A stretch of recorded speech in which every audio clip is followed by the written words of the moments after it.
Setelah tebu melewati antrian, tebu diangkat oleh pengangkat tebu atau unloading crane atau can crane.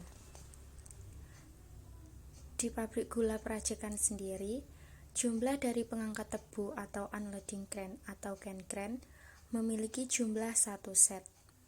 Untuk fungsi dari can crane sendiri yaitu sebagai alat pemindah tebu dari truk untuk dibawa ke meja tebu atau can table sebelum diumpankan ke can carrier. Untuk kapasitas pengangkat tebu atau can crane sendiri yaitu sekitar kurang lebih 15 ton untuk mengangkut tebu yang akan diangkut menuju meja tebu dan nantinya akan masuk ke can leveler. Can leveler sendiri berfungsi untuk meratakan atau mengatur tebu yang ada di meja tebu supaya tebal dan tipisnya tebu yang masuk ke can carrier itu sama. Yang selanjutnya yaitu can carrier. Di pabrik gula Prajekan sendiri memiliki 2 unit can carrier. Yang pertama, yang membawa tebu keluar dari can leveler menuju can cutter, dan yang kedua, yang membawa tebu keluar dari can cutter menuju unigrator. Setelah melewati can carrier, tebu masuk menuju can cutter atau pisau tebu.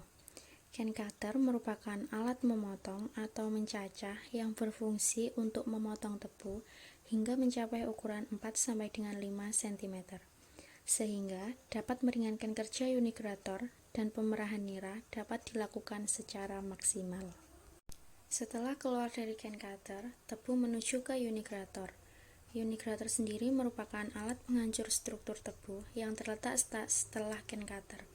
Tebu yang tercacah dengan ukuran 4 sampai dengan 5 cm, kemudian dipukul oleh hammer yang dibantu dengan anvil sehingga sel-sel tebu dapat terbuka sehingga nira lebih mudah untuk diperah.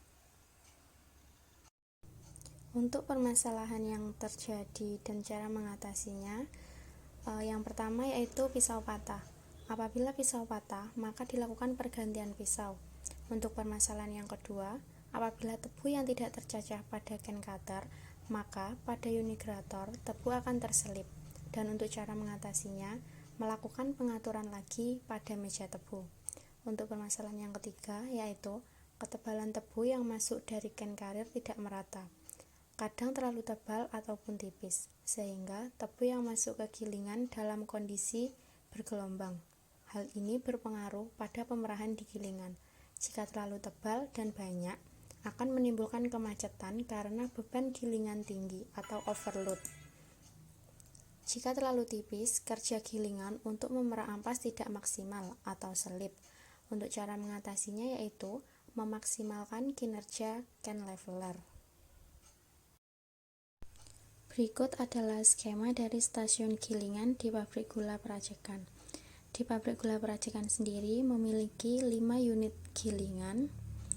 Untuk input dari gilingan sendiri yaitu tebu ditambah imbibisi, sedangkan outputnya adalah nira mentah, dan juga ampas. Pertama, tebu masuk menuju gilingan 1 yang nantinya akan diteruskan sampai dengan gilingan 5. Hasil dari gilingan 1 adalah nira perahan pertama, dan hasil dari gilingan 2 yaitu nira perahan pertama. Nira perahan pertama ini akan ditampung pada tangki nira mentah tertimbang. Selanjutnya, nira dari gilingan 3 dijadikan nira imbibisi yang nantinya akan masuk ke intermediate carrier antara gilingan 1 dan gilingan 2. Sedangkan nira yang keluar dari gilingan 4 akan menjadi nira imbibisi yang nantinya akan masuk ke intermediate carrier antara gilingan 2 dan juga gilingan 3. Sedangkan nira yang keluar dari gilingan 5 menjadi nira imbibisi yang nantinya masuk ke intermediate carrier antara gilingan 3 dan juga gilingan 4. Selanjutnya, di intermediate carrier antara gilingan 4 dan gilingan 5 ditambahkan dengan air imbibisi. Suhu dari air imbibisi sendiri yaitu 80 derajat Celcius. Selanjutnya, dari gilingan 5 menghasilkan ampas yang nantinya akan disuplai ke boiler yang nantinya akan digunakan sebagai bahan bakar dari boiler. Untuk parameter pol pada ampas yaitu kurang dari 2%. Ini adalah contoh pada saat sabut keluar dari roll gilingan. Pada video ini, sabut yang keluar dari gilingan 1 akan dibawa menggunakan intermediate carrier. Selanjutnya, ampas yang keluar dari gilingan 5 akan diteruskan menuju boiler.